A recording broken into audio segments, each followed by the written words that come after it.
Yo, what it do, y'all? It's the voice of the coach, and we back at it again. And we in Essex County, man. Malcolm X Shabazz High School, the home of the Bulldogs. And today I'm sitting down with a very special guest that has a journey that's unmatched like no other. Sit back, stay tuned. It's the voice of the culture. I'm out of here. Yo, what it do, y'all? We back at it, man. It's the voice of the culture, man. I'm out here in Newark, New Jersey, man, at Malcolm X Shabazz High School. And I'm sitting next to a brother, man, that's got an opportunity, man, to lay his legacy down here on this gridiron, man. Just not on the field, but off the field, too, with these individuals that he's going to be guiding, man, throughout this journey, man. And we just going to dive right in it, man. My guy, man, the history of me and this guy, man, and his family is just unique. And it's just God doing what God do, man. Welcome to the round table, my man, Matt, man, Hewitt, man. Appreciate you, man. Appreciate you having me, Thank you, man. King, man. It's crazy, man, how life be lifing, man. We talked off camera, man. Me and his brother, man, Chris Hewitt. Shout out to his brother, man. Went to school, elementary together, man. Yeah. That's crazy. And I'm sitting here with his younger brother, the baby out the batch, just doing some great things for the community, the coach out here in Newark, New Jersey, man. Yo, man, I want to give you your flowers, man, and say congratulations on the 9 years that you gave to Rutgers, man. I really appreciate that. Thank you. Yo, you did a tremendous job with those individuals. Just from, coming from your background, your family and all that, man. Yo, that's amazing, bro. I respect that. And I admire that too, brother. And I got to give you that, man, because I know your brother, he's always been a full-fledged, go hard or go home. So I know that's where you got that from, man. You know what I mean? Your family's been behind you. I know the journey. Yo, man, how's it been, man? How you feeling today, man? I feel great. I feel amazing. It's a great opportunity, to, share my story, and tell everybody, what I've been through, Right. Trying to, get to, the Division I level as a football prospect, and then on top of that, trying to, work my way into getting to the coaching industry. Right. Well, let's start off with the essence of it all. You went to Dwight Mall. I did. Now, your brother was a legend there. Let's just be clear. I ain't going to take nothing from him. Yes. You know what I mean? 100%. You walking through those hollow halls, seeing your brother, man, with the write-ups and the athlete of the week. Did you feel like at any given moment, I got to live up to my brother's hype? Was that any pressure on you? Nah, there was no pressure. It was just more of like excitement. Just the fact that, he set the platform for me. I looked up to my brother. Anything that he was going to do, I was going to follow along and do as well. That's what's up. The fact that he was a tri-sport athlete where he played football, basketball, and he ran track. Facts. At the high school. And let's keep it real. He did that also in the middle school level too. School, yeah. You know what I mean? He's just been like that since the first day I met him. So he was just very active, and that inspired me to do the same thing, to play football, basketball, and I ran track. And that really, really helped me out. And I started playing football in third grade. We was in the airport, me and my mother. I think we were just coming from Florida, and she had the permission slip. And she was just telling me, like, are you interested in playing football? And I was like, hell yeah, I want to play. Y'all was living in Inglewood then too, right? I was living in Inglewood. I grew up in Inglewood. Okay. Basically from the time I was like born until I left at 18 years old. Right. Went to Quarles School, Lincoln School at the time, Cleveland School at the time. And Janus Dismissed Middle School. And Dwight Mall. And Dwight Mall High School. What year did you graduate Dwight Mall? I graduated Dwight Mall High School 2004. Okay. Yeah. So your mother got the permission slip. She got the permission slip. And she asked me, like, are you interested in playing football? And I was in the third grade, like I said again, and I was like, yeah, I'm ready for this and I want to do it. And then, Coach Evans was my first coach. And my first position I played was tight end. And I can remember to this day, he called me Golden Hands. I had good hands, hand-eye coordination. And it was a great opportunity for me. You kind of had a cheat code, though, if you really want to be honest. Because with your brother being in the building, you kind of already playing around with the different, you know what I mean? Had the football, had the basketball, watching him. So that was kind of like, the cheat code right there. You had an advantage over a lot of the other kids because you had somebody that was directly involved in everything. Yes. You know what I mean? And he wasn't, like we said, he wasn't a half-ass. No. So I know you and him in the backyard going at it. It was like, yo, he treated you like you on the other side. You're not my brother right now. Yeah. And I think that's what made you the man who you are to growing up on those levels. Yeah. It kept preparing you. So how was the journey in Dwight Mall though? How was that journey, man? You played football and basketball in Dwight Mall? And I ran track. Okay. And I ran track. All 4 years? All 4 years. Wow. All 4 years. But before I start with the high school, like I said, I played on the C team, the B team, and the A team. Wow. And my toughness and my heart came from when in 7th grade playing on the A team. And I was like one of the smallest players. And did they still do the weight class back then? Yeah, they had the weight class. Okay, with the weight class, so okay. Shout out to Kevin Drayford, Justin Davis. They were like, their dads were football coaches. Okay. You know, coaches' sons. And Jamal Jones is another one, like playing against them, and they was like, you know, competing against those dudes, and it was twice my size, made me tough. Because when I used to be on scout team offense and it was defensive day, right, it was like, it was like hell. Like for real, like trying to knock my head off, pause, you know what I'm saying? Nah, that's what it really was, it was in crazy. Pee Wee football. Yeah. It was like that for us too. Right. You know what I mean? We loved each other off the field, but it kind of, we like, like I said, with like me and your brother, it was personal on the field. Yeah, and that's where, that's when I felt like I had heart and where that toughness came through, where I was like, yeah, I'm really built for this. And then, transitioning to, high school, I was like 5'7" my freshman year, 140 pounds, 5'7" when I started off. You was ready. Yeah, I was ready. Playing corner and then transitioning playing receiver. Who was your high school coach that? So when I started off, the first 2 years was Coach Mack. Okay, so you got the Mack effect. Yeah, Coach the Mack effect for real. He was my coach for the first 2 years. Then he ended up stepping down, and Coach Bill Davis, who's Justin Davis' dad, right, and Jared Davis, he stepped up and became the head football coach as well.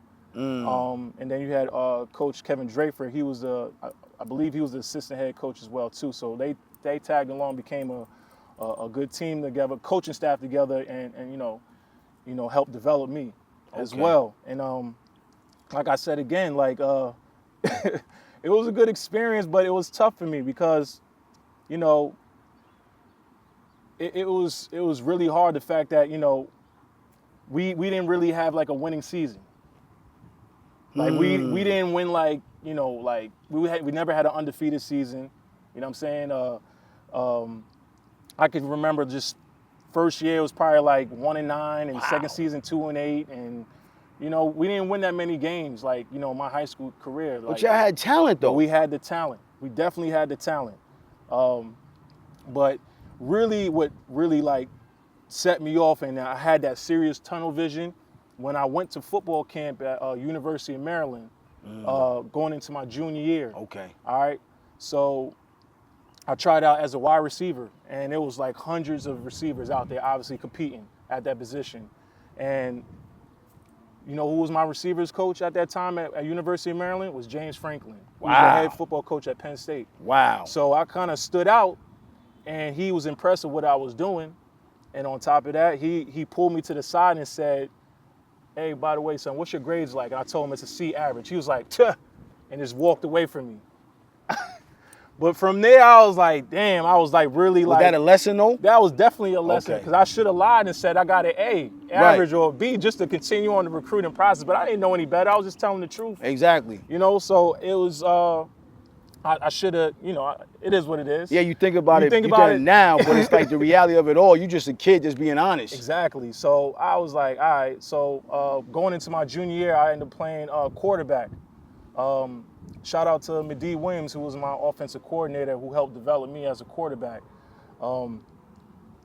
At first, I was competing against another quarterback, Rick Roden. That was the only time I lost a job to compete for a position. And then at one point, he wasn't eligible to play, so then I got bumped up and elevated as a starting quarterback. And the rest was history, where I started to, get better at the level of the play, playing the quarterback position. But and then going in my senior year, I didn't really pick up a lot of offers. Okay. But like when I got my first letter to University of Maryland, that's when I really like was locked in. It was like more business, oh, shit. like tunnel vision. Like I wasn't thinking about nothing what was going on inside of me. Like I was like saying, look, I'm getting out of Inglewood. I'm gonna have to make a difference for myself. And whatever it takes, I'm gonna go play D1 football. Right. Because I know I can play Division I football. I wasn't as developed as I was at that point because, like I said, I went from 5'7" my freshman year, 5'10" my sophomore year, and then my junior year I grew to 6 foot, and then my senior year I grew to 6'2". Wow. And then obviously when I transitioned to junior college, when we get into that, I grew another inch and now I'm 6'3". Wow. So I went from 5'7" to 6'3". Wow. But then going into like I said, like, you know. All in about a 4 to 5 year span. Yes, yes. So I always believe in like development and people's like can have growth spurts. And as I was, you know, I was playing, you know, it was really tough, you know what I'm saying? Because you would think like, you would have like a lot of coaches come visit you, come call you, whatnot, and I didn't really have that type of that recruiting process. Did it bother you? Of course it bothered me. Okay. Of course it bothered me because, you know, the expectation for my brother, where he went from high school to University of Cincinnati, I didn't have that. You know, the only official visit that I took 2 visits, by the way, to St. Peter's in Jersey City when they had a football team at the time. Wow, St. Peter's. St. Peter's. And then I took an official visit to Mount Ida College right outside of Boston. It's a Division III school. Never even heard of it. So I took an official visit out there to check it out. Okay. And then as I was taking a ride back home, I'm saying to myself, I know I can go Division I. And the reason how I really figured it out, the coaches put me on the defensive side of the ball and I was playing safety. I really thought I was a quarterback. You know, I'm just typical following high school thing. The high school, the Pee Wee League, all that, right. So I started playing DB, I was playing safety. And then on top of that, as I was playing safety, I started getting a lot of tackles. Like I have really good instincts and I was starting to have a knack for the football. Did you like the hits? Oh, I loved it. Okay. Yeah, I embraced it. Right. Okay. I embraced it. Like, let's hit. Let's get it. Let's lock in. It's legal to hurt somebody. Right. You know, and then I have that aggression. And that was a good opportunity for me to like let that out. Oh, okay. All right. So the last game of my senior year, my brother came to the football game. It was a Thanksgiving game against Richfield Park. And when I was playing on defense, I racked up 18 tackles. Wow. Last game of my high school career, I racked up 18 tackles. And that's when I started to figure out, like, okay, I can do this. And so at the time, I was 6'2", 175 pounds, you know? And then when I saw my transcript, you know, like trying to, you know, find a way, you know, get into the, you know, the college level, my GPA was a 1.8 GPA. A 1.8 GPA going into my senior year. So I knew it was already over. I already knew it was already over. So I figured, like, you know, I told my coach, like, look, if I can go to a junior college, that'll be the best route for me. Try to get me to Lackawanna or Nassau. Right. You already knew what you could do if you had that opportunity. Yes. So now now your mind is basically, you strategizing at this point. Strategizing. Okay. Because I already knew my GPA was already low. I had a 1.8 GPA going into my senior year. That's tough, trying to get into a big school. Yes. And then, you know, and in my senior year, then I started to figure it out, get all A's and B's. Okay. And then I ended up finishing overall with a 2.3 GPA. And then I got a letter from Alfred State College in upstate New York, which is an hour away from Rochester. Right. And took a visit up there. My mom took me up there. And I was able to, you know, check out the facility, the campus, and it kind of fit what I was looking for, you know, and the rest was history from there, where we can transition from there when I went to Alfred State College, and it was a good experience. So let me ask you this. Being everything that you went through in college, in high school, pardon yourself. Yeah. Getting ready to, you're a senior now. You see what the game is about. You realizing, okay, I got to pivot. You pivot. You graduate. You got the opportunity to go to Alfred State. When you get there, where's your mind at now? Like, what's the next part of your plan? Okay, I'm here, but I know, like you said, you want to get to D1 school. So you get up there. Where's your mind stay there? Okay, I'm up here now. Before you got up there, I'm asking basically, what was your plan? Because I'll say you already strategizing everything. I'm going up here to do what to get to where? All right, so basically, my mom really put like put a plan down right now for me, and she told me, look, don't waste my money, because she had to pay for the college tuition for me to go to Alfred State College. And you know, if I would waste her money, it was not going to be. It's going to be a bad deal for me, where I ain't going to have nowhere. Probably ain't going to have no place to stay. That's how I saw it. It's like either go hard or go home, or don't have no home at all. Right. You know, because you know my mom worked at Englewood Hospital and she's working like countless hours. And you the baby. Let's be clear. Yeah, everybody else is kind of figuring doing what they do. You're the baby. So now we putting it on you now. Yeah. So she like, yo, basically like, yo, don't mess this opportunity up for me. Like, do not mess it up. So I'm like, all right, cool. Let you know right now, Mom, I got you. My word is my bond. I'm gonna make sure I'm gonna get a scholarship offer, no matter where it is. And I told her, I'm like, I'm in my back of my mind, I'm like, I'm gonna go D1. Right. So now, like, you know, I'm starting to figure out like my body is starting to change, starting to transition, starting to work out. You know what I'm saying? And then when I'm at Alfred State College, it's in the middle of nowhere. That was my next question, because now you left Englewood. I left Englewood. You're not at home. No. You're literally on your own in the middle of nowhere. Nowhere. And knowing, like, growing up in Englewood, New York City is like 10 minutes away. Like, come on, man. I can ride my bike to New York City, so you can see. Walk up the street and get on the red and tan back in those days. Exactly. And then now all of a sudden, you go to, you know, Alfred State College, there ain't nothing around. Basically, like, Walmart is the mall. So when everybody say you going to Walmart, everybody like excited. I'm going. Yeah. Whew. But it was crazy. But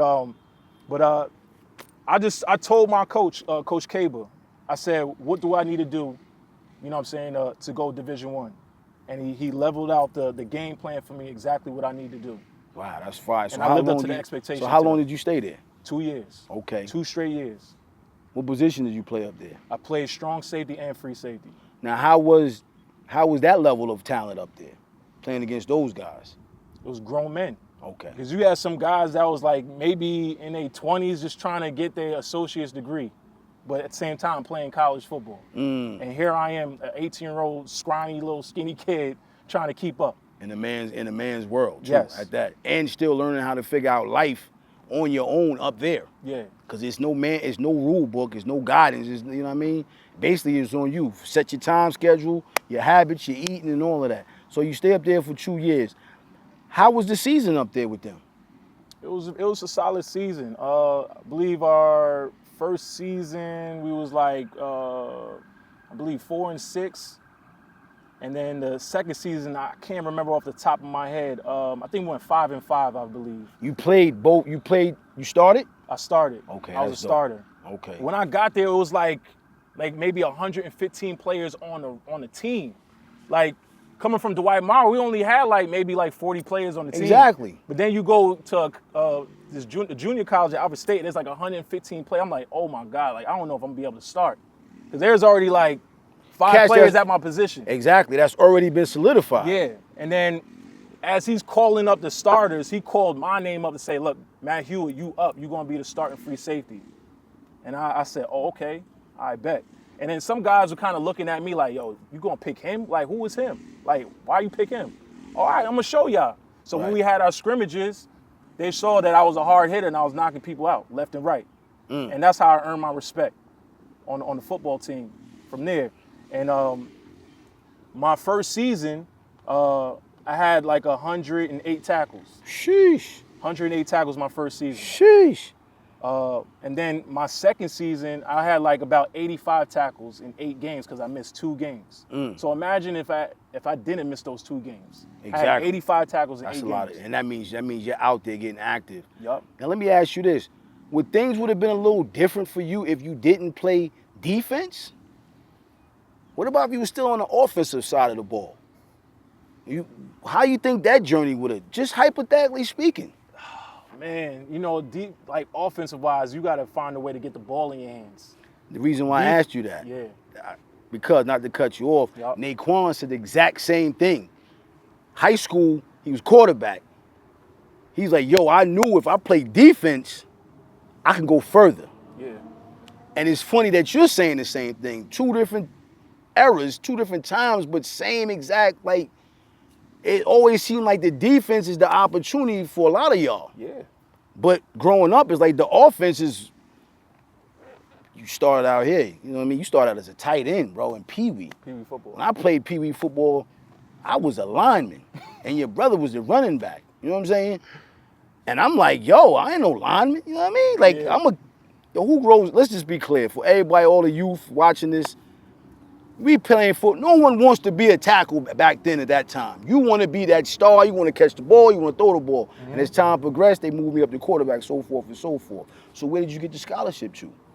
Okay, so let's talk about the recruiting process for me. Okay, All we right, start so things was in a good spot for me. Like, I got good film. there. Before we go there, Yup. so after 2 years, you can start recruiting to leave?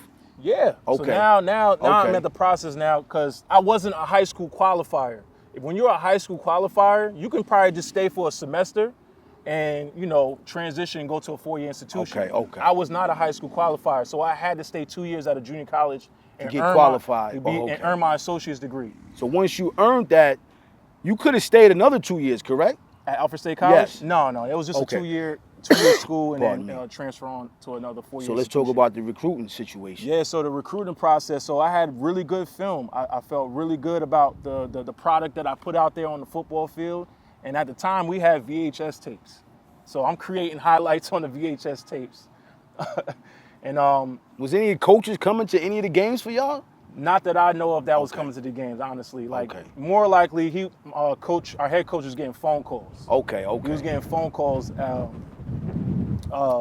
you know, where coaches trying to find out about his Okay. players, obviously with me. So I started getting recruited by a lot of Big Ten schools. Okay. Purdue started to reach out to me. Michigan State, Illinois reached out. So I was like, oh, this is pretty dope. Like, they starting to reach out to me. But here's the crazy thing about it. You know, as I was, you know, getting this interest, I'm starting to enjoy the recruiting process. Like, finally, people starting to see that, okay, you know, that I'm a really good player. Exactly. And I can play on this level. Exactly. And on top of that, so I'm getting recruited, obviously. And then at one point, the school started to fade away. They stopped communicating with me. The reason being why they stopped communicating with me, because the fact that since I was a high school qualifier and I had to get my associate's degree when I was going to earn was in the spring semester. They wanted a lot of junior college guys to graduate in the fall, so as they transfer over to the 4-year institution to participate in the spring football in the spring.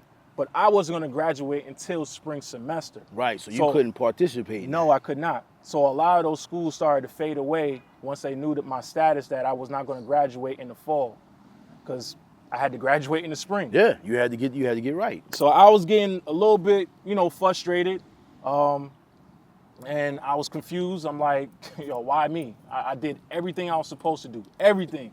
Stay out of trouble, working, countless hours. My mom's invested in me. My mom's invested in me. You know what I'm saying? You know, my mom's Jamaican. Come on, I already know that. Hard working. Like, she that's all she knows is work. Right. That's all she knows is work. So I'm like kind of depressed at one point. I'm like, I don't know what's going on. Like, what's the deal? So I'm having these one-on-one conversations with my coach, always going in his office trying to figure out what's the recruiting process, what's going on. And then out of nowhere, I got my first offer.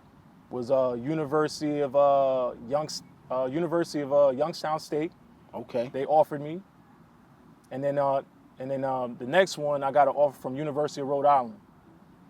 So as soon as I got those offers, the weight was off my back. Like, I felt good. Like, I didn't really care about nothing else, because all I thought about was my mom saying, like, yo, you better make sure you handle your business in school, or else, like, you ain't gonna have nowhere to go.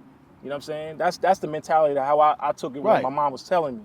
you know? And then when I got that full scholarship offer, because that's all I really wanted to do, is just make sure that my mom didn't have to pay for school. Exactly. I didn't want my mom to pay for a single dollar at all to go to where I transferred to the next 4-year institution, wherever I decided to go.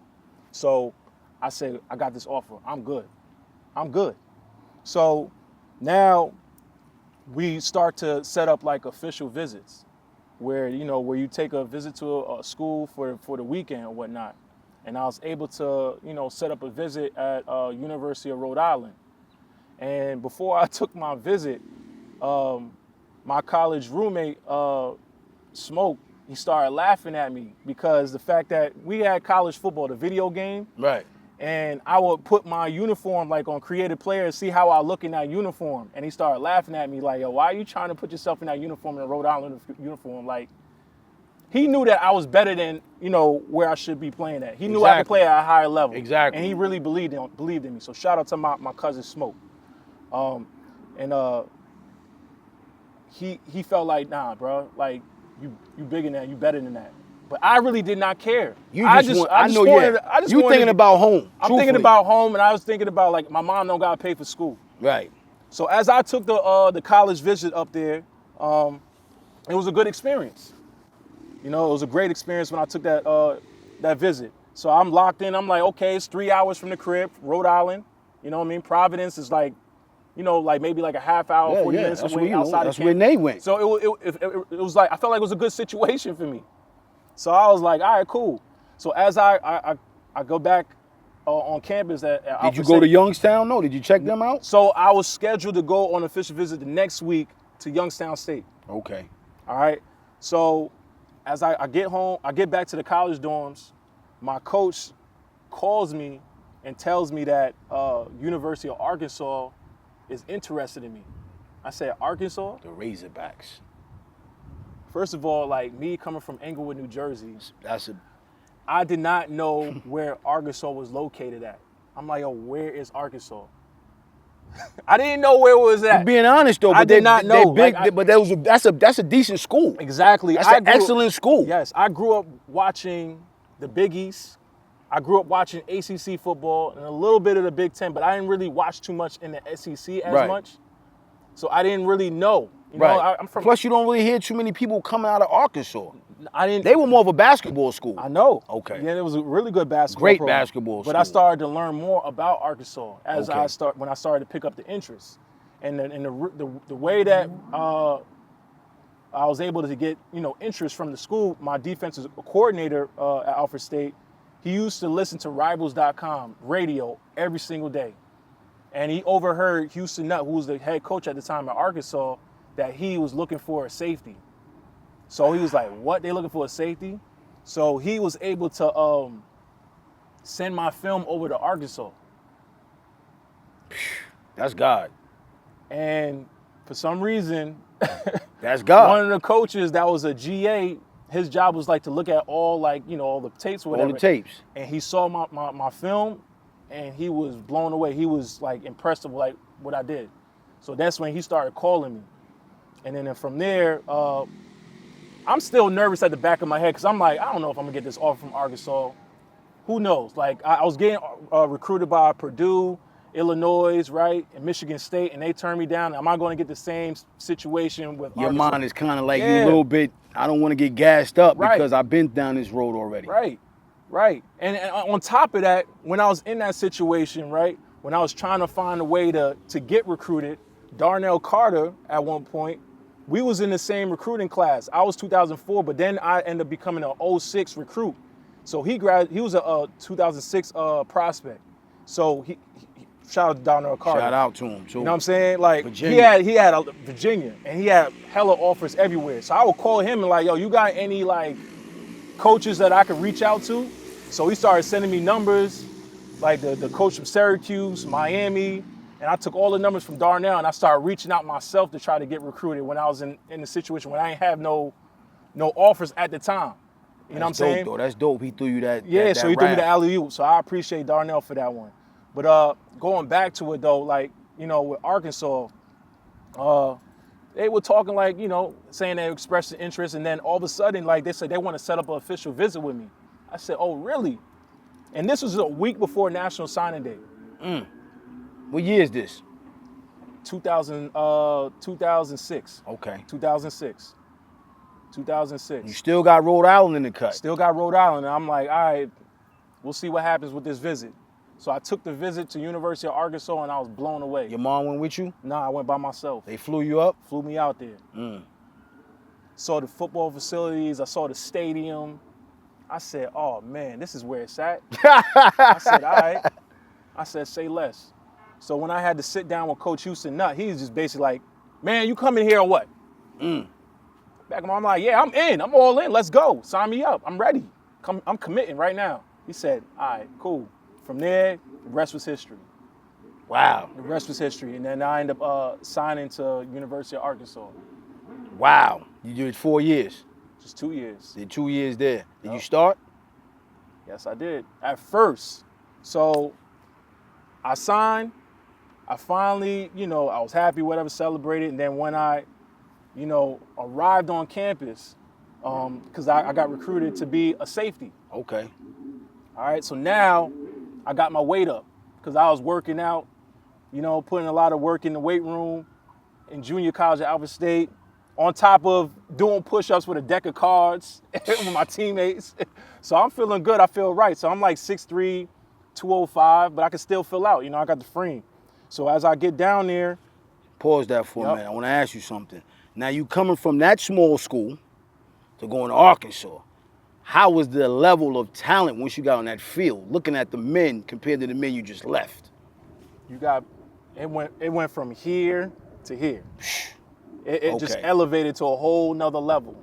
You competing against guys from Texas, Arkansas, Georgia, Florida, some guys from Tennessee, Oklahoma. That whole all around that region. Midwest, South area. Ain't too many guys from the Northeast playing at Arkansas.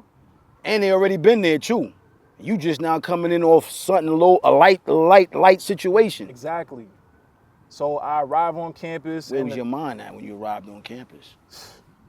I felt like I was blessed to be here. And I said, look, I'm taking full advantage of this opportunity. I'm not going to mess this up at all. I can't. You knew what was at stake. I knew it was at stake. I'm doing this for my family. I'm doing this for my city.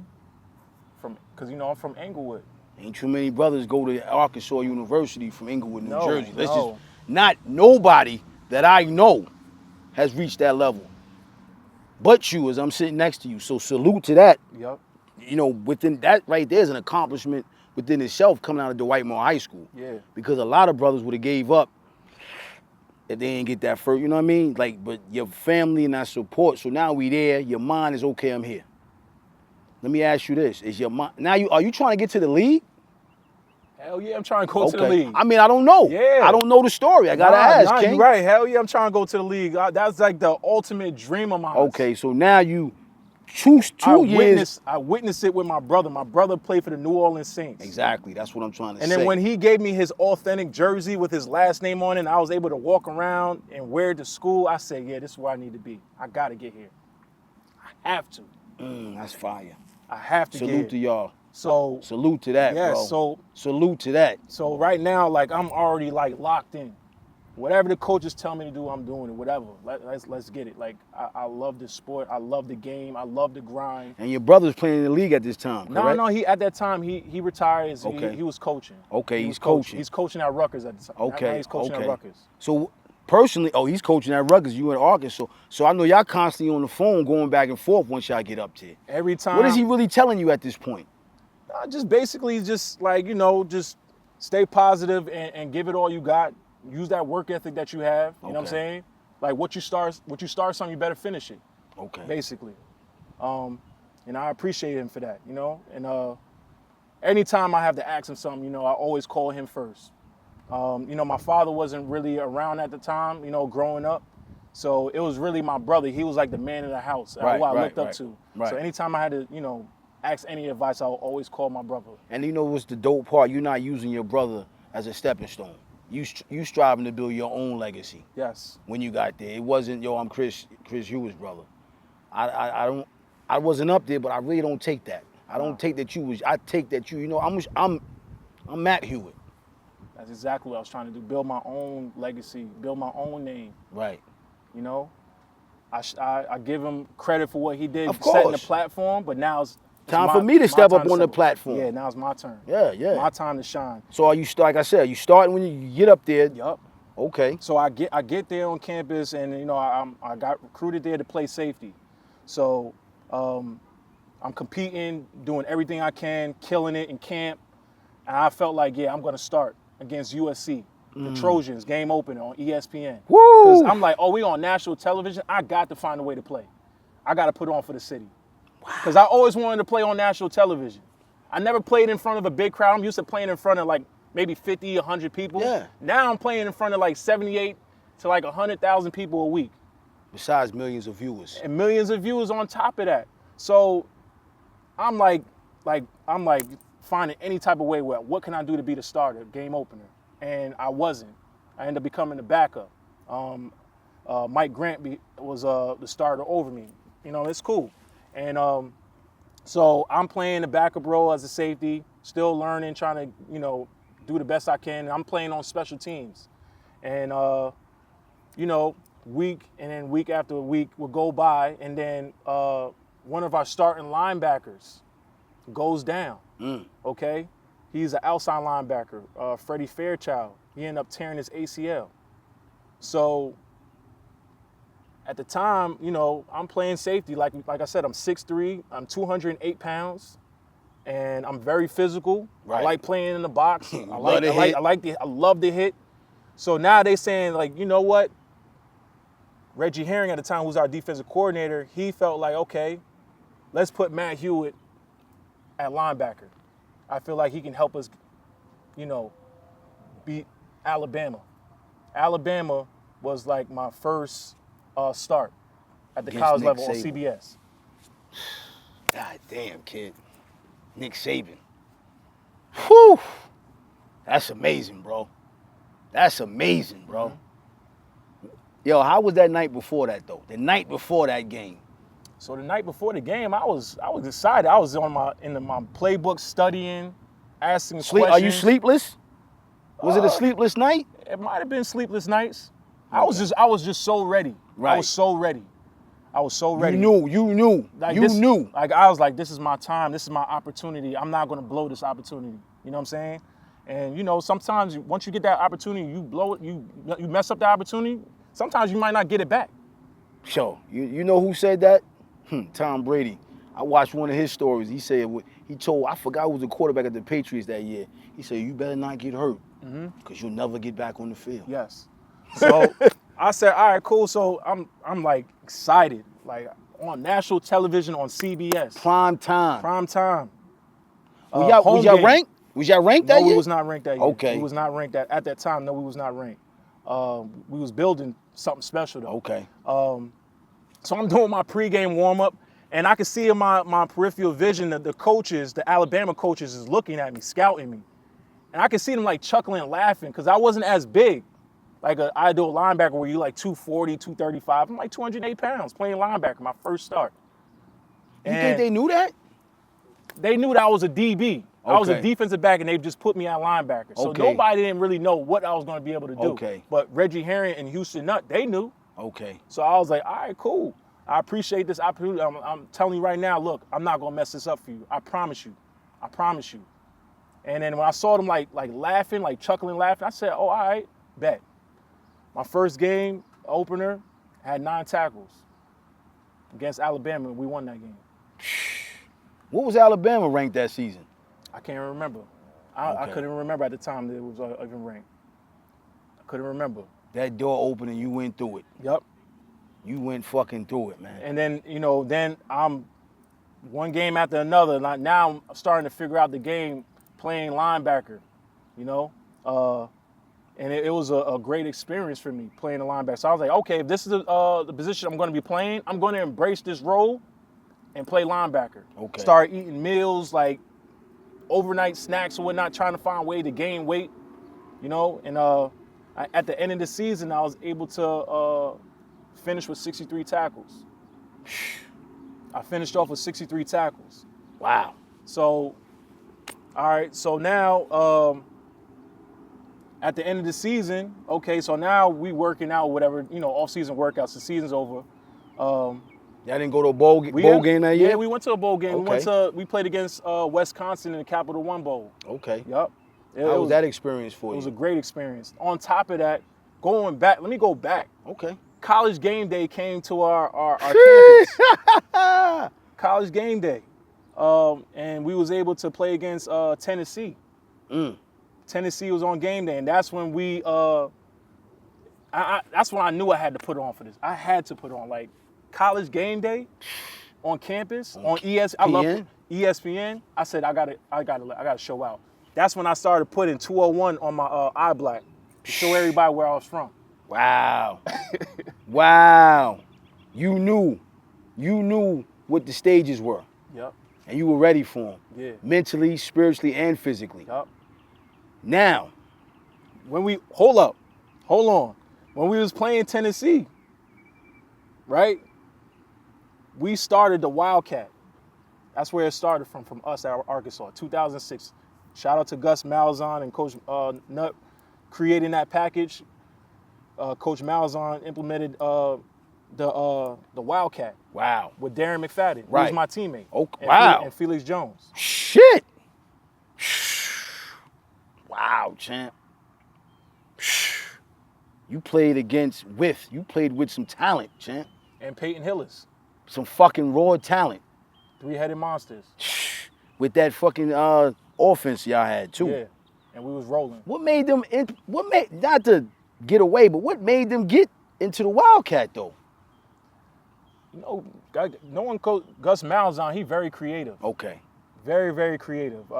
He was a high school coach at Springdale High School, and he had like one of the best high school quarterbacks, Mitch Mustang, that everybody wanted. He had Mitch Mustang. That was his quarterback? That was his quarterback. Wow. 5-star recruit, one of the top high school prospects in the country, and Coach Nutt was doing everything he can to get Mitch Mustang because that's his home state, Arkansas. And Springdale was like 10 minutes away. It was like the next town over. And on top of that, he was like, I got to get this guy. So he ended up getting Mitch and then ended up giving the role for Gus Malzahn to be the offensive coordinator.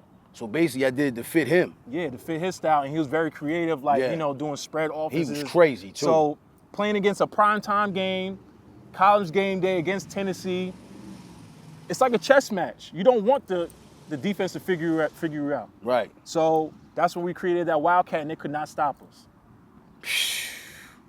That's amazing how one situation can turn into a whole nother door that just opened up. So it's your third season and coming to a close. Yup, and I'm about to go to my senior year. I'll tell you about that. Let's talk about your mind now, senior year NFL. Senior year NFL. Senior year NFL. So now I'm locked in. So now on top of this, now, I'm feel like, okay, I'm gonna play linebacker. This is what I'm gonna be doing. So Coach Herron, he pulled me to this in his office and talked to me and said, look, we're gonna move you back to safety in the secondary and play strong safety. But you still was gonna be able to start. And I was gonna be the starter. Okay. Can anybody tell me, please, anybody can tell me, did anybody ever play strong safety starting off, right? Then you transition into linebacker, right? And then go back to safety. Who did that? Nah. Somebody tell me who did that. Who? Nah. Who? Nah, I don't know a person that did that. I went from safety to linebacker right, and went back to safety. To close out your year. Yeah, and I was playing free safety too, playing in the post. Phew. I was everywhere. You freelancing. Everywhere. I was, like Sean Taylor was my favorite player growing up because he was like 6'3", 225. So now I'm playing safety at 6'3", 215, 218. So you kind of like the identical twin. Yes, that was like my favorite player. And that's why, I feed off my game off of him. Right. So now I'm like, I'm all ready. I'm locked in. I took my leadership to another level. You know what I'm saying? Just competing with everybody. I got bigger, I got stronger, I got faster. So now. And you got smarter. I got smarter. The game got slower to me. And I knew like, all right, this is my last year. I got to embrace this. Like playing in a big crowd every single week, playing on national television, where everybody's tuned in watching me play. I got to make sure I represent. You know what I'm saying? Represent for my culture, represent for my city, and then represent for the school I play for. And then, I started averaging like 12 tackles a game. I ended up finishing my senior season with 118 tackles. Congratulations on that. 4 forced fumbles, 3 fumble recoveries, and 2 interceptions. That's a great year. I said to myself, look, they're going to remember who I am when I leave here. You know what I'm saying? Because I don't want to be just a jersey number where it'll be replaced by another person. That they might fuck around and take this jersey and take it to another level. I want to make sure when my kids come visit the school, they see my name there. And I was able to, accomplish that. You know what I'm saying? I end up finishing second team All-SEC. Wow. Second team, that's big. Yup. That's big. I finished second team All-SEC. And then on top of that, so now, the season's over with, and now I get into training, and now I want to go train. I train at Test Sports Club right outside of, it's in Morrisville, New Jersey, like right outside of New Brunswick. And I'm locked in. I'm trying to find a way if I'm going to get invited to the NFL Combine, and I didn't get invited. So I was like, all right, cool. Due to the fact that we got superstars on our team, everybody's going to come to our pro day. Everybody, all 32 NFL teams are going to be there. Due to the fact that we got Darren McFadden, we got Felix Jones, Peyton Hillis, Marcus Monk, Marcus Harrison. You know what I'm saying? So all these guys, everybody going to watch them. So I'm going to use that and take advantage of it. Another opportunity. Yup. So I killed the pro day. I ended up running a 4.48 my first run and a 4.51 in the 40. I ran a 4.11 in the 5.10.5. And then I broad jumped 10.8. And then my vertical jump was like a 35. So I'm like, yeah, I'm good. I put the numbers up. I had a really good workout. So now I'm thinking to myself, all right, I feel like I might have a chance to get in drafted. Did you have an agent at the time? I did have an agent. Okay. Yep. So I had an agent representing me, helping me out. And so I'm, constantly calling him, trying to figure out what's going to be my draft status. Draft comes up. So now I know I'm not going to get drafted first round. I get it. All right. So now I know I'm thinking of the third day where I might be maybe that 6th or 7th round draft. But you cool with that? I wasn't really cool, but I just. But you understood the game. Just let me get in. Once again, let me get in the building. Get me in the building. That's all. That's it. And then I saw it, and then I'm constantly on the edge of my seat, trying to see if I'm gonna get picked up. And my name did not get called. I did not get no phone call for a free agent deal. So now I'm back to square one again. Here we go again with this nonsense, with this BS. Where you at mentally though? I was low because I felt like I gave everything I got. I did everything. And I said, why? Why now? It just was depressing for me.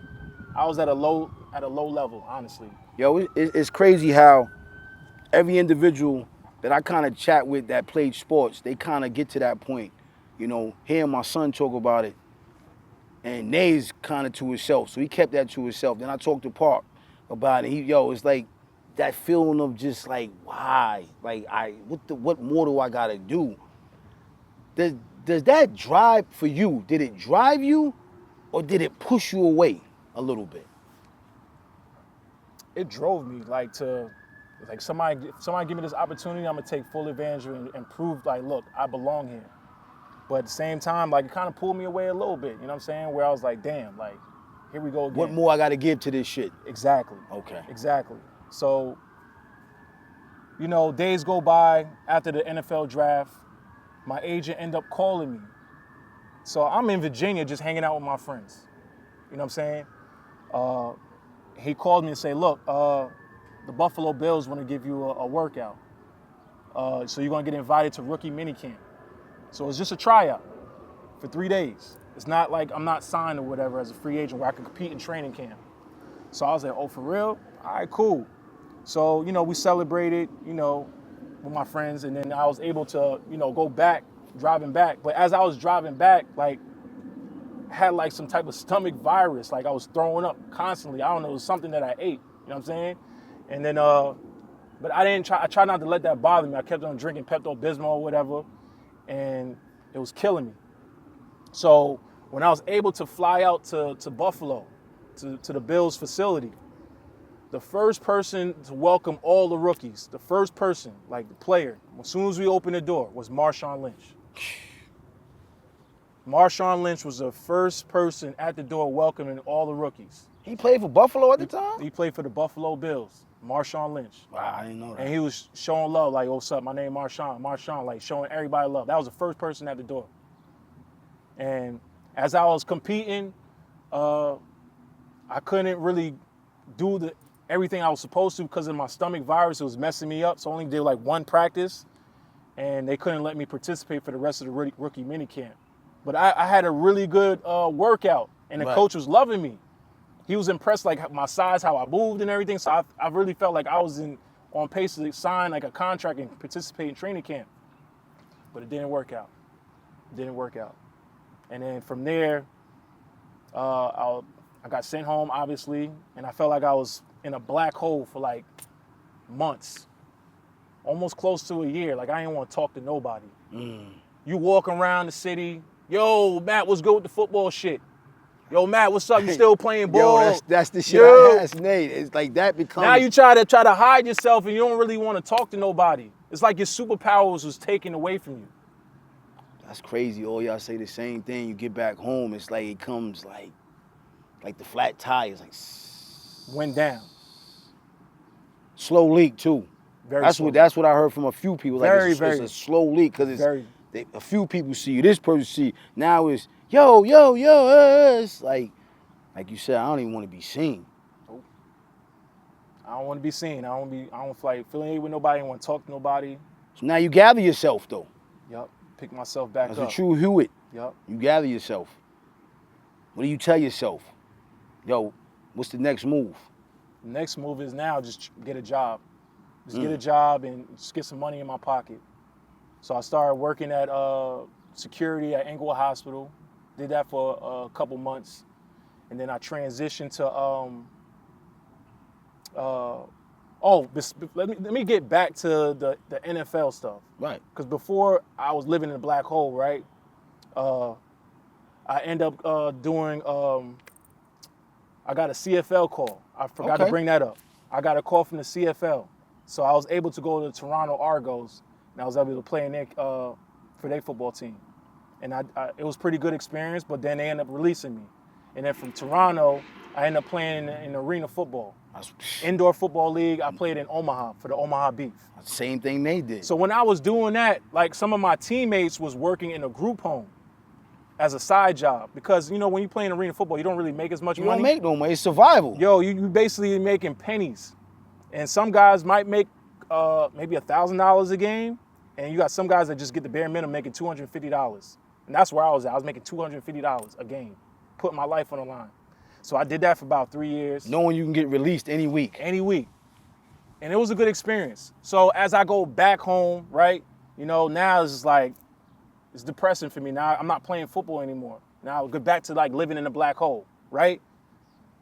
Don't want to associate myself with nobody. I don't want to talk to nobody. Now I'm getting a job at Englewood Hospital. And that's kind of through your mom. Yup, from my mom's. So then on top of that, I end up transitioning to get into the group home industry because of my teammates. That you said that was in the group working. Group home, I said, that's a dope job. I want to do that. And it seemed like it's pretty, you know, simple. I'm a people person. I like to help people out. So I started working with people with disabilities. And I started doing that for about 3 years. And as I was working in the group home, I said, you know what? I want to get into coaching. Because why? My brother was coaching as well. Like I said, I follow what my brother do. He was coaching for the Rutgers at the time being. So I'm like, all right, I want to do that. So I end up getting, I was applying to every single school all around the country. Not the country, but like in the Northeast area. But how do you apply for something like that and you a player though? Like you're like, you know what I mean? Like you're a player. So how do you apply for coaching? Don't you gotta have some type of where you've been coaching at. You know what I mean? Yeah, like just having a resume. You gotta Right. build. You gotta. Yeah. Where's your resume? I have no resume. I'm just trying to build my resume. I have nothing. I'm like, I'd use my football experience as a resume. Okay. So they knew like, okay, I played Division I football. I played for the Buffalo Bills. Played for the Toronto Argos. Then I played for the Omaha Beef for the Arena Football. So that was like my resume that I used, like my playing experience of stuff that what I know. So on top of that, I'm sending my resume all over the area. If it was D3, D2, D1, like whoever reach out. Why you didn't start at high school? I just decided to go college. Okay. I decided to go college. I would stop by the practices at that time and just watch the guys practice, work out and stuff at Dwight Morrow. That's your DNA. Yeah, but I said I wanted to go college. And William Patterson was able to reach out to me out of all the schools that was like replying saying, look, I got something for you.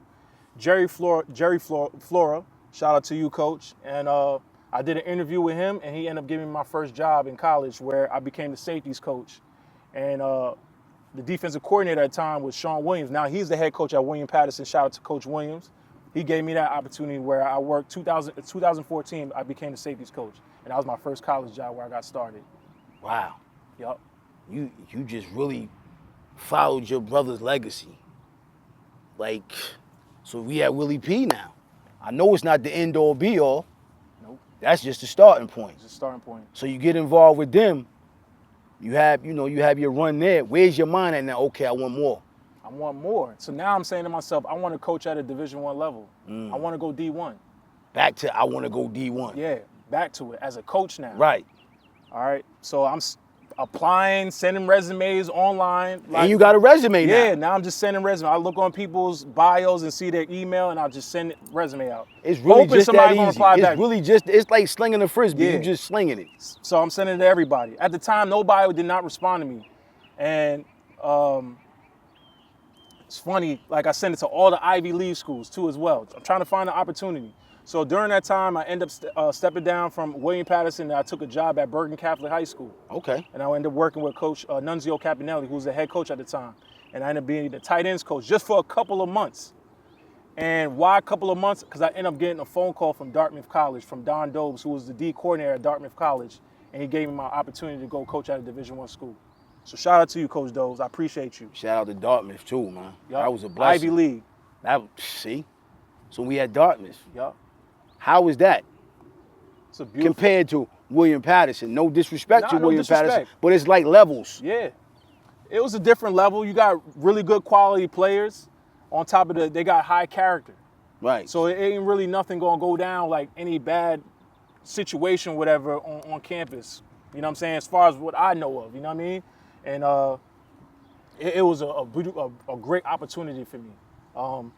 I took full advantage of it now. Like, you know what I'm saying? Now I'm at Dartmouth in New Hampshire, in the middle of nowhere. But it was safe though. Like I can literally like leave it's safe in New Hampshire. I can leave my bike in the front lawn. Ain't nobody gonna steal the bike. Ain't nobody gonna steal it. I'm gonna just leave it right there. That's how safe it was, you know, living on that campus. And you Jamaican. Yes. Living up in, you know what I mean? We gonna just leave it there. You know what I'm Yeah, saying? why not? Why culture not? shock. You know what I mean? Yeah. The culture changed a little bit different. Yeah. That's why I asked you. The culture changed. You going up there Yep. from where you coming from, Yep. working with these individuals. You up there, man. How's that journey, man? So it was a great journey. So in 2015, you know, I'm a defensive quality control assistant linebackers coach there, working under Don Dobes because he was the defensive coordinator. So I was helping him out and worked my butt off constantly, like, you know, learning everything how you're supposed to operate as a coach. Shout out to Buddy Stevens as well. He's the head football coach who passed away. R.I.P. to Coach Stevens, who was the head coach who signed off and gave me the job. So I appreciate you as well, Coach. Thank you. I gotta ask you something. Yep. And this is, we're not gonna get into figures. Does the money change from the different levels of schools? Hell yeah, the money okay. changed. Yup, the money definitely changed. I'm just saying that for the coaches so they can understand. You know as what I an mean? assistant coach, yeah, the money did change. Where it was Okay. enough to, like, you know, Okay. get something going for myself. Okay. All right, so now I'm on salary, you know. So we ended up winning the Ivy League championship that year in 2015. We won. We Wow. won the championship. Now in the back of my mind, I got a son at the time. My son was like he was 1 year old. He was 1 year old, and I had to find a way to like get back to my son. because, you know, he's in New Hampshire, and then anytime I would have to drive back maybe 4.5 hours to go back and check on him, right? So now, at the same time, I'm like, all right, I got to find a way to be close to, you know, my son. I need to be around him. He can only see me, you know, on the weekend, you know, or whenever there's free time, you know what I'm saying? So I looked into Rutgers. I saw that Rutgers got a new head football coach, Chris Ash, and I saw that the fact that he was looking for guys in the recruiting department that knew the whole state of New Jersey, who could recruit New Jersey. So I was like, maybe this can work out for me. So I try to send my resume out there to Back to sending the resume out. Yeah, again, to Rutgers. Hopefully somebody will, you know, reply back to me. But at the time, my boy Brian Walker, who was a coach at Paramus Catholic High School, where his player was Rayshawn Gary, who was the #1 player in the country. Every single coach in the country was coming to recruit him. And Chris Ash ended up leaving his card on the desk at Paramus Catholic. So my boy Brian took the card and sent me that information. I ended up emailing Chris Ash myself because I had his personal email. And the next thing you know, he ended up calling Don Dobes on the phone, like, yo, who's this Matt Hewitt kid? Is he capable of working at Rutgers and being in the recruiting department to help me out with our football program? And Coach Don Dobes said, absolutely. And it's all about who you know, because they used to work together at Princeton. So that's where the connection started. It's like that's a domino effect. Yup. So your man calls him, yo, is Matt official? Basically, yup. You get the okay, you get the nod. We at Rutgers now. I'm at Rutgers. Your brother, it's that Hewitt, the recycling again. It's a blessing too, though. Yep. You know what I'm saying? And at the time, my brother's now working in the NFL with the Baltimore Ravens. Right. And I get to Rutgers. Right. And I didn't use my brother for like, yo, bro, can you get me on at Rutgers? Nope, I did it all by myself. All by myself. And he was proud of me for doing that. Which, you know what, at the end of the day, that's the way he would want it, though. Yep. You know what I mean? He's always been a hard worker. Let's just keep that real. Yep. And I know that personally. So, you know what I mean? Don't, you know what I mean? Don't try to piggy bank, you know what I mean? Because at the end of the day, that's good sometimes, but it's better to do it on your own because it also stands up and say, this is who I am. Yep. It goes back to I'm Matt. Yep. You know what I'm saying? So we at Rutgers. Yep. How you feeling? I feel great. It's a blessing. Now I'm at I have a platform where I used to be that kid where I was at a public school and I wanted that attention, try to get schools to reach out to me. Now I got that platform to reach out to those individuals. To go in to the inner inner city. cities. Right. To go to the inner recruit city. those kids and help those guys out. With a story behind it to motivate them. Look, I did it. Look what I went through. Yep. That's why I don't feel sorry for nobody's recruiting process or what they go through. Let me ask you It's this. tough. It's not easy. Let me ask you this, because I don't want to lose this moment. The time you were in school to this NIL lifestyle now, even though to me personally, NIL been going on, it's just making it legal. You know what I mean? It's just no more back door. Now we're going to go through the front door. Yep. Do you feel like it's would it have been different for you back then compared to, and I just got to ask because we see it. It's crazy. You think back then, if they would have did it back then, you think right now it'd been more structured? Because right now I feel like it's just a wild, wild west with that. Like I feel like there's no structure behind it. Because everybody's just money hungry. Yeah, and it's like, yo, come on. It's like Frisbee just throwing, you take this and you take that. Well, if you're not going to play me, I'm going over here because he's going to pay me. Mm-hmm. I don't know. Everybody's, mental situation is different, like with the structure. But I know personally that I would have used that money to like go buy me a brand new house or do an investment, run my own business. All that money that these kids is making nowadays, you know what I'm saying? It's Is it a little bit ridiculous? Does it take away from you getting to the NFL? Because your goal was to get to the NFL to get the bag. Now you're getting to college and you're getting the bag. It's like, why go to the NFL? That's how some of these kids are starting to think about it now. You know what? They deserve to get the bag. Yes, Why? they do. Why I say that? Because they're making billions. They're making billions off of us. Billions off you. And all they're saying like, oh, you got a scholarship. You're a student athlete. We gave you that. Yeah, that's your token. Like, no, it's more than that. We generate billions of dollars. Where's our cut? And it's a blessing that college athletes now end up getting money out of their hard work. That's of what dope. they do. You had Rutgers. You're able to touch the inner city schools. Yep. You got this platform. Yep. It's really where you want to be at. That first year, where are you taking it? Where's your mind like, yo, Matt, this is what we doing this year? Obviously, I want to win the Big Ten championship, win the Natty. That's like the bigger picture, what I see for Rutgers. Put on for the state, you know? Because now we're in the Big Ten. Big Ten Conference is no joke. And joke. And we're in the Big Ten East. You're going against Ohio State, you're going against Michigan, you're going against Penn State every single year. And y'all started out in the Big East. Started out in the Big East. Which is, no disrespect, but Big East is more basketball. Big East has never been a big football because you're playing Pitt and those guys. Not to take anything away from those universities at all. Let's just be clear. I don't want nobody, no, Pitt, if anyone mind go there, go. Yep. But now you're in Rutgers, your mind state that we got to win now. But you also got to recruit. Got to recruit. And the recruiting is very, very competitive. Very competitive. Like I just told you, the teams that we're competing against, that's who you're competing against. Like they see like what they're building for their program, what we building. And we didn't have a winning record, you know, and we wasn't doing so well. So we had to be very creative and try to find ways to recruit guys. And I had to start being the first to reach out to prospects. And when you were the first, like prospects never forget about that. Okay. So I was very competitive trying to be the first coach to reach out to all these prospects.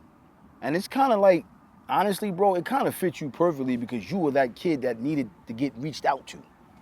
So you knew. It's like you kind of just replay life over again, and now I'm controlling the chips a little bit now. Yep.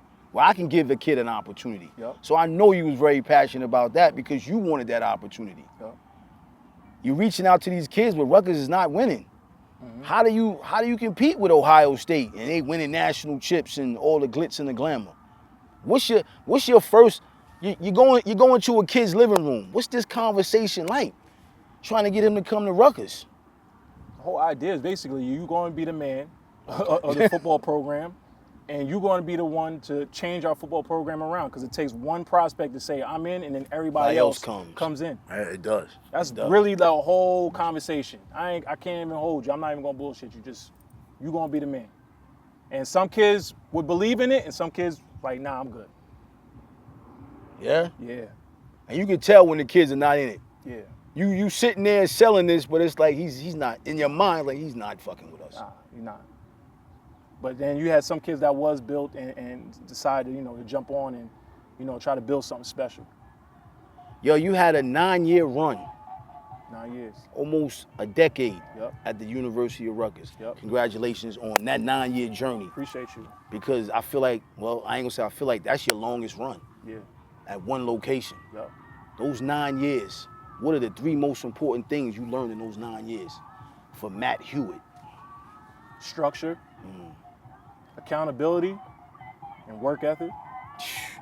And you're still working out doing all this. You're still heavily involved because you're fit, playboy. You're still in shape.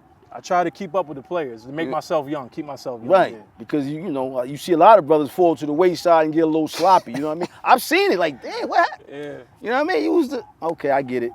9 years, man, Rutgers University. You saw a whole lot, man. I saw a whole lot, and on top of that, working under Chris Ash, right?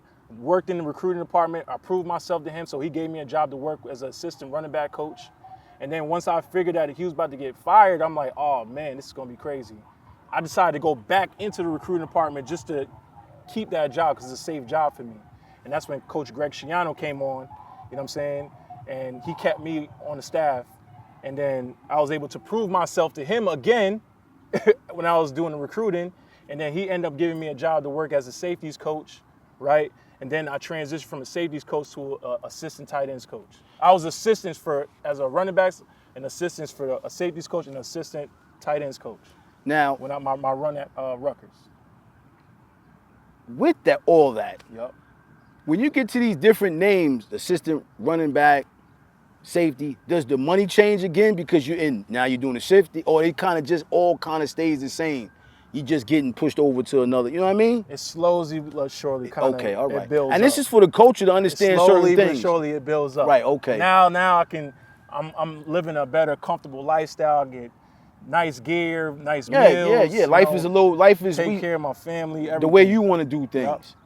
So now, you come into all of these different things in 9 years.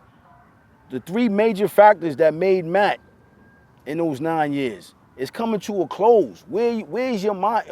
Did you know you were going to leave Rutgers? Was it any writings on the wall, or was it just, you know what?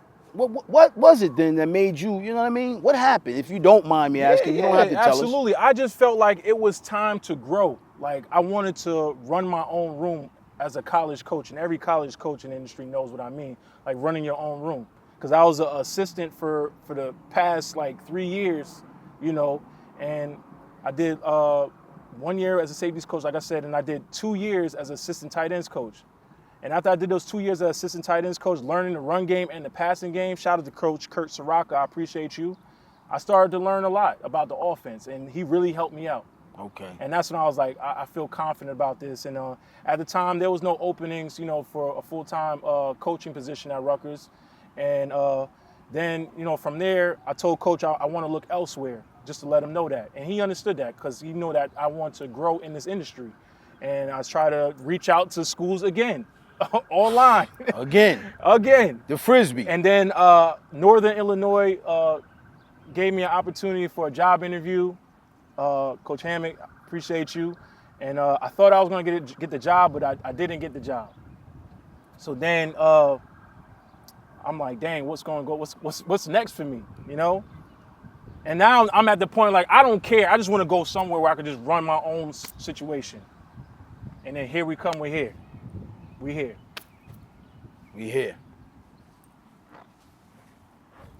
Malcolm. Now let's start the story from here. High school. Yes. Your room. Right. Newark, New Jersey. Yeah. Inner city. Yes. The culture. A kid from Bergen County. With a story, with a journey. Yep. They've been able to touch the youth in Essex County. Whole nother bracket, whole nother group of kids. And you done seen a lot of kids in your time. Yeah. From New Hampshire to Arkansas to, like, it's just like you know what I mean? You crossing over, you know what I mean? But we here, man. Your own room. Yep. So now, during that time, Coach Nas, at the time, I knew Coach Nas, the fact that he was the head coach for the Brick City Lions, a youth football program in the city of Newark, right? And he did a great job, like, you know, sending kids off to, you know, private schools or public schools, you know what I'm saying? And they thrived and ended up going to a 4-year institution, if it was D1, D2, whatnot. And they were all under his umbrella. Did a tremendous job, a great job, and shout out to him. So he called me and reached out to me and saying, look, I'm about to get the head coaching job. Are you interested in being that offensive coordinator? Now I'm thinking to myself, I'm like, you know, a high school coaching job, I don't know, like, the money situation is going to match, like, where I'm working from Rutgers and go down to here. Like, is there a way where I could find a way to get into the school? So he said, I got you. I'm going to make this work. So end up doing the interview, and I did the interview, and I killed it, did a great job. And shout out to Mr. Cologne, the athletic director, and shout out to Dr. Butman, the principal of our school, helping me out with the situation and end up getting me to work in the school so I can pursue my career as a teacher. Wow. Working with special ed. Goes back to your boys working at the group homes. You kind of getting involved with the kids, always wanted to, and it comes back full circle. Yep. It's your first year here. Yep. What's the goal for the first year here? Win the championship. Straight like that. Straight like that. None more, none less. I mean, there's just all the talent, like, it's here in this inner city. So now with the influence and the information, we put that together, we create an elite football program. And structure. And structure as well. You know, and what inspired me is the fact that I saw Hackensack High School do it when they was the #1 public school in 2000, 2001, #1 in the state, top 25 in the nation. Northwestern High School out of Miami, Florida. East St. Louis High School out of Illinois.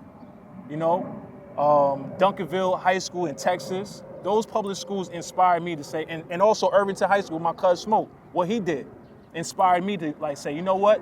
It's time to come back here in the inner city and give back. But also keep these kids here. And keep them here and develop a college prep program to get them ready for the next level. College prep program at a high school, inner city. That's amazing, brother. That shows passion. That shows love. That shows understanding of where you came from. And let's be clear, Inglewood ain't exactly the inner city. We kind of could over there in Inglewood. We not going to act like, you know what I mean? You know what I'm saying? We good. Yep. But your journey is still a journey that these kids need to be a part of in the inner city. And I feel like your journey, it fits this program perfectly, because you walk outside, we talked about off camera, you walk outside this outside of these hollow halls and this gridiron, yo, it's a whole nother jungle. Social media, streets, a lot of people's families, fake legacies in the streets. But for you to be here to guide these kids and direct them and give them structure, man, that's a blessing, man. I gotta ask you one question though, and I asked you this off camera, but the tug of war with, you gonna go back to high school? You leaving Rutgers? Sometimes that plays with you mentally. What was it in your mind that said, nah, I'm supposed to be here? I just really felt like the situation was right because the fact that all the talent is in this city. I've seen it like where they go to Bergen Catholic or Paramus Catholic or Don Bosco and they came from this city. So why not keep all these prospects to stay home and build a foundation for this football program? On top of the fact that I can balance out the work lifestyle to be with my family as well. Right, be 'cause kids. that college life is crazy. It's a different beast. Like you especially during that season. That season. During the season, yeah. How often you even home during the college season? Sleepless nights. But at the same time, it helped me out. It helped me build my work ethic. It definitely helped me. Now on top it comes of the fact, with it. Yep, exactly. On top of that, now you able to bring that here though. Now I'm bringing it here, and now I'm closer to commute from home. Because I was driving, from Bergen County all the way down to New Brunswick to commute every time. Sheesh. But now it's a little bit closer. A lot closer, about 20 minutes, 30 minutes. Yeah. The season is upon us. Yep. How y'all looking? How you feeling about it? I feel great. I mean, just taking one day at a time. I like that. One day at a time, just don't rush. You just got to keep building, making sure they understand, and, show them that I care, show them my consistency, show them my passion of the game. And it starts from as the coaches, let them know, like, I want to build the trust with the players. And once I build that trust, then we just, take it from there. And we're looking forward to it for this season. With Coach Nas, his vision of the program, this is going to be very exciting. And we open up against West Orange High School. We're at here? I got to look back on the schedule. Please, let me know, because I would like to attend that. Yep. I would like to be at that first game just for the support of you and what you bring in here. Yeah. You know what I mean? How you gonna balance? Now you're like a dad to multiple kids though now. Big unk too. Yeah, that too, yeah. You know what I mean? Let's just be honest. Some of these kids don't have that father figure. Yep. These coaches play a big part in that. Yeah. Besides the fact that you got a father figure at home. Yeah. How do you draw that line? You know what I mean? Because your number, you can get the phone call. Yo, coach, from a parent. You know what I'm saying? How do you balance all that, man? Direction, guidance, God. God, honestly. I go with the moment. Whatever happens, happens. And just let them know, like, I'm here for you. I'm here for your child. Because at the end of the day, I got to build trust with the parents and let them know I'm here to protect your kids. That's what I'm about to say. At the end of the day, you also got to have a relationship with these parents. Parents, yes. And let them know that we're here for the kids and we're going to make 200%, not just 100. You like that model. You can call me anytime. Yep. When I look you in the eye and say, I'm going to look after your son, I really mean that. Right. And that's the same way I did that when I was recruiting players into Rutgers, where I said, I'm going to look after your son. And I appreciate all the parents that, put the trust in me and the coaches to say, like, and the staff, because y'all a village, man. Yep. And it takes a village to, build this. Yo, man, I always ask my guests, play a little word game with them, man, before I close out, man. I know you saw this, man. Man, my first word, man, is this word, man, Hewitt. That name. Yeah. What does that name mean to you, brother?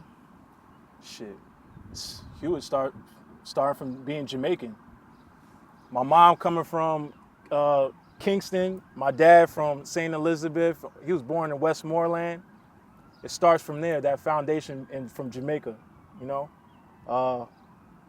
and we just carry that last name, and it obviously from my brother for the work that he put in, and it's a big name. We try to make it be clear, like your sisters too. Yep, my sisters. You know what I mean? They definitely paved the way. Yep. You know what I'm so saying? we make it be known, like you hear the name Hewitt, that we got that work ethic. Yo, you took the other word. You took my other word for you. Your brother. Yep. What's Chris Hewitt mean to you, man? I love my brother. I love him to death. I really don't know what I would be in life if he wasn't doing coaching, because I followed his footsteps of what he did. He's a father figure. You know what I'm saying? Not only my big brother. Right. But I love my brother to death, man. And I appreciate everything he done for me. Yeah. And what I'm wearing right now is all because of him. And where we sitting at. And where we sitting at right now. Yo, shout out to my man Chris Hewitt, man. Real talk on that. And my last word is football. What does football mean to you, man? Football is life. Football is a lifestyle. Football is a grind. Football is a brotherhood.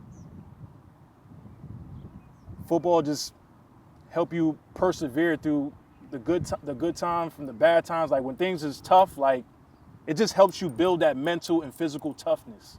And it helps you prepare for the real world. You know what? It's funny you said that at the end, it prepares you for the real world, because I heard every football cat say that. Discipline, structure. Obedience. Yes. You know, Nate told me, I asked Nate one day, I said, what does football mean to you? He said, Dad, I ain't gonna lie, it's everything. Yep. And I just, I was kind of thrown back. I thought, baby, don't get me wrong, he loves his mother, he loves his sisters and me. But he said, yo, Dad, without football, I wouldn't even, you'll never understand. Yeah. I said, you know what, just leave it there. Yeah. You know what I mean? And to hear you say it and to hear us talking about it, I know that, I hear that same passion, Yep. hunger, love. Yep. For the game, man. As we close out, man, anything you want to tell the culture, the kids, past, present, future, individuals you rocked out with, worked with, man, inspired you, man? Really, man, I just want to say, like, just believe in yourself. Like, whatever you believe you want to do, just put your mind to it. Like, nobody can tell you anything. Shouldn't accept the word no. Especially if you know, like, you believe in what you can do. That's how I really see it, honestly. That's to just keep it short and simple. Yo, I don't know what else to say, man. This for me was something I really didn't even know. A lot of things, you don't know about individuals. You just know the story that you see. I learned a lot from this brother today. And I hope everybody that tunes in does the same, man. Yo, just never stop believing in yourself. Never stop what you believe, what you know you can do when other people, like he just told you, no. I'm the voice of the culture, man. I'm sitting with my man, Matt Hewitt. Listen, don't forget the name. To every individual, yo, listen, man. Tell them your Instagram. They want to get in contact with you. They want to come down to the school when the season starts and support you, because I need Bergen County out here this year to support another one of us, man. Let them know, man, where they can find you at on social medias, man. My Instagram is Hewittville86 on IG, and then on X, which used to be Twitter, is now Coach_Hewitt. You can find me on there as well, too. Yo, you know what it is, man. It's the voice of the culture. Matt Hewitt, Malcolm Shabazz Stadium, Season 1. There's nothing more to say. Tune in. The voice of the culture. We out of here. My man.